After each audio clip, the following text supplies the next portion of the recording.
Dear everyone, अभी हम लोग पढ़ेंगे यूनिट 15 पॉलीमर्स क्लास 12 केमिस्ट्री से। फास्ट ट्रैक है ये, यानी कि आपको बहुत तेज़ी से बता दिया जाएगा पूरे चैप्टर्स के बारे में। ठीक है, यहाँ आप देख रहे हैं कि पार्ट 2 लिखा हुआ है, इसका मतलब है पार्ट 1 मैंने पहले दिया है आप लोगों को पॉलीमर्स फुल रिवीजन करके। उस वीडियो का लिंक डिस्क्रिप्शन बॉक्स में दे दूंगी, वो देख के वहीं पे आप समझ लेना। जो इस वीडियो में आपको नहीं मिले, मिसिंग लगे पॉलीमर से, तो आप समझ लेना कि वो उस वीडियो में मिल जाएगा। ओके, तो चलिए स्टार्ट करते हैं अपना क्लास और बढ़ते हैं आगे। तो सबसे पहले यहाँ पे हम लोगों पॉलीमर का जितना मैंने वहाँ पढ़ा रखा है उसके आगे का यहाँ पे है। ठीक है, तो इलास्टोमर्स। ठीक है, तो इलास्टोमर्स क्या होते हैं? Polymers like rubber possessing elastic properties are called elastomers. Example है नेचुरल रबर, सिंथेटिक रबर, यानी किसी भी पॉलीमर्स जिसमें इलास्टिसिटी होती है, जो इलास्टिक प्रॉपर्टीज रखता है अपने पास, उसे इलास्टोमर्स कहते हैं। ऐसे भी आप देखते हैं आम बोलचाल की भाषा में हमारे घर में लोग बोलते हैं इलास्टिक लेते आना, यानी रबड़ लेते आना। इलास्टिसिटी से ही इलास्टिक वर्ड बना है। ठीक है, तो यहाँ पे हो गया कि दो तरह का रबड़ है हमारे पास, नेचुरल रबड़ है और सिंथेटिक रबड़ है। तो देखिए नेचुरल रबर क्या होता है, तो नेचुरल से क्लियर है, आपको वर्ड से ही पता चल जाता है कि नेचुरली जो आपको मिल जाए। ठीक है, it is manufactured from the rubber latex which is, ये याद रखिएगा ऑब्जेक्टिव क्वेश्चंस के लिए बहुत इंपॉर्टेंट होता है, from rubber latex which is colloidal dispersion of rubber in water. Colloidal dispersion है किसका? रबर इन वाटर का। ठीक है, ये जो जिसे मैं अंडरलाइन कर रही हूँ उसे आपको भी ध्यान में बनाए रखना है कि ये कोलाइडल सॉल्यूशन होता है, यानी colloidal dispersion of rubber in water होता है। ठीक है, this latex is obtain from the bark of rubber tree. Rubber का ट्री होता है, उसके बार्क से लेटेक्स प्राप्त होता है, जिससे नेचुरल रबर आप बनाते हैं। ठीक है, नेचुरल रबर में be considered as linear polymer of isoprene. अब आइसोप्रीन किसे कहते हैं? तो आईपक नेम उसका होता है 2-methyl-1,3-ब्यूटाडाइन।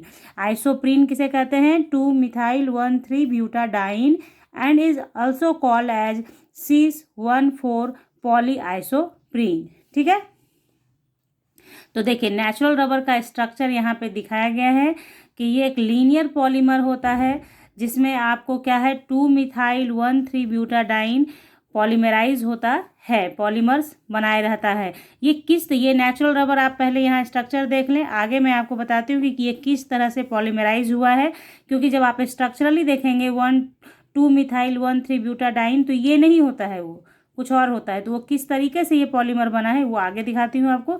तो लेकिन नेचुरल रबर जब आपको लिखना आएगा तो इस स्ट्रक्चर को भी बनाना है। ठीक है, तो यहाँ देखिए आइसोप्रीन जो कि 2-methyl-1,2,3,4 हुआ ना, 2-methyl-1,3-ब्यूटाडाइन। ठीक है, तो आइसोप्रीन इसे कहते हैं। तो ये जब n molecules of isoprene polymerization में पार्टिसिपेट करता है तो क्या होता है कि ये आपको इस तरह का स्ट्रक्चर बनाता है, ये स्ट्रक्चर। और यही स्ट्रक्चर आपको लीनियरली जुड़ के आपको क्या बनाता है? रबर बनाता है, नेचुरल रबर, जिसे यहाँ पे दिखाया गया है पॉली आइसोप्रीन, यानी आइसोप्रीन नंबर ऑफ आइसोप्रीन्स मिला तो बनाया पॉली आइसोप्रीन। ठीक है, यहाँ पे ध्यान रखना है पॉलीमर में मोनोमर्स के आगे n होता है, और जब पॉलीमर में कन्वर्ट होता है तो उसके नीचे n ऐसे लिखा जाता है। ये तरीका है लिखने का। क्योंकि ये तरीका क्यों है लिखने का? क्योंकि ये पॉलीमराइज हो गया, ये एक ही मॉलिक्यूल बार बार जुड़ के इसको बनाया, एक मैक्रो मॉलिक्यूल का निर्माण होता है। ठीक है, तो इस तरीके से आगे देखते हैं हम लोग। The cis poly isoprene molecule consist of various chains held together by weak van der Waals interaction and has a coiled structure. यानी जो आप देख रहे हैं कि जो नेचुरल रबर होता है उसके वो जो एक दूसरे से जुड़ा होता है वो बहुत ही वीक फोर्स है। जैसे वंडर वाल फोर्स जो होता है वो सबसे कमज़ोर इंटरैक्शन होता है। वंडर वाल इंटरैक्शन जो होता है मॉलिक्यूल में वो सबसे वीकेस्ट होता है। ठीक है, तो वंडर वाल इंटरैक्शन से जुड़ा होता है and has a coiled structure. इसी वजह से क्या होता है, रबर को आप क्वाइल्ड के रूप में रख सकते हैं, यानी जो रोल करके रखना होता है ना, रबर का रोल बना के रखा जा सकता है। ठीक है, क्यों? क्योंकि वंडर वाल इंटरैक्शन वीक होता है, वेरी वीक होता है। ठीक है, 10 it can be stretched like a spring and exit elastic properties. ठीक है, इसी वजह से चूंकि वीक फोर्स उसके जो उसका इंटरैक्शन है आपस मॉलिक्यूल का जो इंटरैक्शन है वो वीक है, जिसकी वजह से क्या होता है वो कॉइल्ड के रूप में रह जाएगा, स्ट्रेच कर सकते हैं स्प्रिंग की तरह आप उसको, इलास्टिसिटी उसमें पाया जाता है। यानी स्ट्रॉन्ग बॉन्ड होता तो इलास्टिक ही नहीं होता, खींच नहीं पाते आप, बॉन्ड चूंकि कमजोर है इसलिए उसको खिंचाव हो सकता है। ठीक है, फिर देखिए अब क्या है आगे, ये सारी प्रॉपर्टीज जो आप देख रहे हैं, तो रबर में कुछ ऐसी प्रॉपर्टीज होती है नेचुरल रबर में जो हम लोगों को नहीं चाहिए, यानी कि वो जैसे देखिए वो ब्रिटल होता है, यानी थोड़ा सा खिंचाव होगा वो टूट जाएगा। तो उस नेचर को ओवरकम करने के लिए, दूर करने के लिए रबर के जो बैड प्रॉपर्टीज़ है उसकी, मतलब जिसके मान लीजिए रबर को आपने खींचा तुरंत टूट जाएगा, खिंचाव ही नहीं होगा, ब्रिटल नेचर का होता है, वेरी सॉफ्ट नेचर का होता है, जिसकी वजह से उसका क्या किया जाता है, वल्कनाइजेशन किया जाता है। उस bad habits of natural rubber को हटाने के लिए हम लोग क्या करते हैं, वल्कनाइजेशन कर देते हैं उसका। तो वल्कनाइजेशन ऑफ रबर बहुत पूछा जाता है एग्जामिनेशन के अंदर, तो ध्यान रखिएगा, कुछ खास नहीं है इसमें क्या किया जाता है, नेचुरल रबर को सल्फर के साथ हीट किया जाता है। नेचुरल रबर जो आपने ऊपर देखा, उस रबर को लिया, उसमें सल्फर डाल के उसको हीट किया जाता है, उसके बाद जो बनता है वो रबर क्या कहलाता है, वल्कनाइजेशन ऑफ रबर कहलाता है, वल्कनाइज्ड रबर कहलाता है। ठीक है, सल्फर डाल के किया जाता है, बस इतना याद रखना है आपको। It is the process of heating a mixture of natural rubber with sulphur and an appropriate additive at temperature range between 373 Kelvin to 415 Kelvin. On vulcanization, sulfur forms cross links at reactive sides of double bond and thus the rubber gets stiffened. ठीक है, मतलब क्या होता है, आपका जो sulphur है वो क्रॉस लिंकिंग कर लेता है। अभी तक आपने देखा नेचुरल रबर क्या था, तो नेचुरल रबर में क्या था, लीनियर पॉलीमर था, जबकि अब क्रॉस लिंकिंग होगा, किसकी वजह से, सल्फर की वजह से। तो देखिए इस तरह से जब सल्फर डाल के नेचुरल रबर को हीट किया जाता है तो वो क्रॉस लिंकिंग इस तरीके से करता है, और यही आपका क्या हो जाता है, वल्कनाइजेशन, वल्कनाइज्ड रबर लिखिए, वल्कनाइज्ड। अब सिंथेटिक रबर क्या होता है, देखिए आपको पता है ऑर्गेनिक केमिस्ट्री जब आप पढ़ते हैं उसमें बताया जाता है कि कोई भी चीज़ जो नेचुरली जैसे प्राप्त हो, जैसे ठीक है नेचुरल जो उसका कंपोजिशन होता है, जस्ट आप क्या करते हैं लेबोरेटरी के अंदर उसी कंपोजिशन में उसी एलिमेंट्स को मिलाकर आप उसी चीज़ को प्राप्त कर सकते हैं। ठीक है, तो सिंथेटिक रबर भी जस्ट लाइक वही है, क्या है, नेचुरल रबर जिस तरीके का स्ट्रक्चर रखता है, जिस तरीके का, ठीक है, उसी से मिलता जुलता स्ट्रक्चर वाला मोनोमर्स आएगा और सिंथेटिक रबर का निर्माण कर देगा। ठीक है, देखिए कैसे, तो सिंथेटिक रबर क्या है, synthetic rubbers are either homopolymers of 1,3-butadiene derivatives और कोपॉलीमर ऑफ 1,3-butadiene और its derivatives with another unsaturated monomers. यानी सिंथेटिक रबर जो होता है वो होमोपॉलीमर्स हो सकता है, यानी एक ही 1,3-butadiene का डेरिवेटिव्स होगा, जैसे देखिए 1,3-butadiene वहाँ भी था नेचुरल रबर में, 2-methyl 1,3-butadiene, तो बस वही है यहाँ पे 1,3-butadiene का डेरिवेटिव्स होगा, या ये कोपॉलीमर भी हो सकता है, यानी कि दो अलग डिफरेंट मोनोमर्स मिलके बनाते हैं तो उसे कोपॉलीमर्स कहते हैं। होमोपॉलीमर्स का मतलब होता है सेम वाला। ये सारी बातें मैंने उस वीडियो में पढ़ाई है, आप देख लीजिए, यहाँ पे आपका टाइम चला जाएगा। तो देखिए यहाँ पे क्या है, देखिए तो होमोपॉलीमर्स भी हो सकता है सिंथेटिक रबर, कोपॉलीमर भी हो सकता है सिंथेटिक रबर। कोपॉलीमर कैसे बनेगा, 1,3-butadiene रहेगा और it's derivative with another unsaturated monomers. ठीक है, तो देखिए एग्जाम्पल इसका बहुत बहुत इंपॉर्टेंट है, जैसे नियोप्रीन, तो नियोप्रीन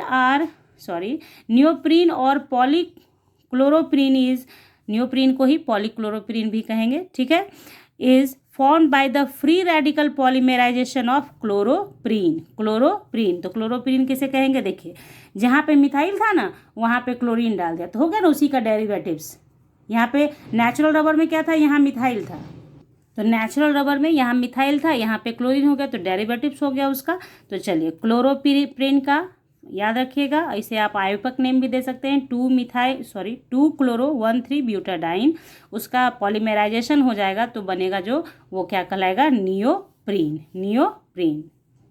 यानी आपको अगर पूछा जाए कि नियोप्रीन रबर का मोनोमर क्या होगा, तो क्लोरोप्रीन या 2-chloro-1,3-ब्यूटाडाइन। अब देखिए सेकेंड सिंथेटिक रबर है बुना एन। बुना एन, तो देखिए बुना आता है ब्यूटाडाइन के लिए, Buna N. It is obtained by the copolymerization of, देखिए ये कोपॉलीमराइजेशन हो गया, नियोप्रीन क्या हो गया, होमोपॉलीमर हो गया क्योंकि एक ही यूनिट था उसमें, तो copolymerization of one two butadiene and acrylonitrile in the presence of peroxide catalyst. ठीक है, तो देखिए 1,3-ब्यूटाडाइन आप लेंगे, यहाँ देखिए यहाँ पे 1,2-ब्यूटाडाइन लिखा गया, यहाँ 1,3 कर लेना आप। ठीक है, 1,3-ब्यूटाडाइन, तो 1,3-ब्यूटाडाइन लेंगे, अक्राइलोनाइट्राइल लेंगे, यही फॉर्मूला होता है, दोनों का नंबर ऑफ मॉलिक्यूल्स लेंगे आप, और कोपॉलीमराइजेशन होगा और इस तरीके से बुना एन आपके सामने होगा। तो बुना एन में मोनोमर्स क्या क्या हुआ, 1,3-ब्यूटाडाइन और अक्राइलोनाइट्राइल। ठीक है, इस तरीके से। यूजेस इसका याद रखिएगा, it is used in making soil seal, tank lining etcetera, uses पूछे जाते हैं। लेकिन जो सबसे ज़्यादा इम्पॉर्टेंट पार्ट है इसका, बुना एन कैसे बनता है, किस तरह का पॉलीमराइजेशन करता है, तो कोपॉलीमराइजेशन होता है। इसमें दो तरह के मोनोमर्स होते हैं, इसीलिए इसे कोपॉलीमर कहा जा रहा है। एक तो होता है 1,3-ब्यूटाडाइन और दूसरा अक्राइलोनाइट्राइल, तो दोनों का नाम आपको याद होना चाहिए बुना एन के लिए। ठीक है, उसी तरह से बुना एस भी होता है जो बहुत पॉपुलर भी है। तो यहाँ देखिए बुना एस बहुत पूछा जाता है, इसलिए याद कर लीजिएगा बुना एस। तो बुना फिर वही ब्यूटाडाइन के लिए आता है। देखिए it is obtained by the copolymerization of one three butadiene and styrene. तो स्टाइरीन और ब्यूटाडाइन, 1,3-ब्यूटाडाइन जब कोपोलाइमराइज करता है इन प्रेजेंस ऑफ सोडियम, तो आपको बनता है बुना एस, बुना एस। ठीक है, इसका यूजेस क्या है, it is used for the manufacture of auto tyres, floor tiles, footwear components etcetera. ठीक है, तो फिर देखिए सबसे इम्पॉर्टेंट पार्ट, ये नीट में भी एक बार ही क्वेश्चन पूछा गया है, इसलिए आपको ध्यान रखना है। ओरिजिन ऑफ द नेम बुना एस क्या है, ओरिजिन ऑफ द नेम बुना एस, BU। तो देखिए BU 1,3-ब्यूटाडाइन के लिए, Na फॉर सोडियम जो कि पोलीमराइजिंग एजेंट के रूप में यहाँ काम कर रहा है, और S stand for styrene. It is also called SBR यानी स्टाइरीन ब्यूटाडाइन रबर। इसे ही बुना एस को ही SBR के नाम से भी जानते हैं, SBI नहीं SBR के नाम से स्टाइरीन ब्यूटाडाइन रबर। और ये पूछा जाता है कि BU stand for one three butadiene, Na stand for sodium और S स्टैंड फॉर स्टाइरीन। तो इस तरह से ये हो गया। तो यहाँ पे आपने देखा कि मैंने आपको आज इलास्टोमर्स में सिंथेटिक और नेचुरल रबर बताया है, और जो सिंथेटिक रबर में जो सबसे इम्पॉर्टेंट था पार्ट आपको, वो मैंने आपको बता दिया। ओके, जो जो इम्पॉर्टेंट बातें थी वो बताई हैं आपको। तो आई होप कि आपके समझ में सारी बातें आ गई हैं। आप जितना आपने मेरे उस वीडियो को, पार्ट 1 वाले वीडियो को प्यार दिया है, जस्ट वैसे ही आप लोग इसे भी वॉच करोगे और प्यार दोगे और ढेर सारा लाइक दोगे। तो चलिए आप लोग जल्दी से पढ़ लीजिए अपने एग्जामिनेशन पर्पज़ से। तो मिलते हैं आपसे नेक्स्ट क्लास में नेक्स्ट वीडियो के साथ, तब तक के लिए bye, thank you, take care, have a nice.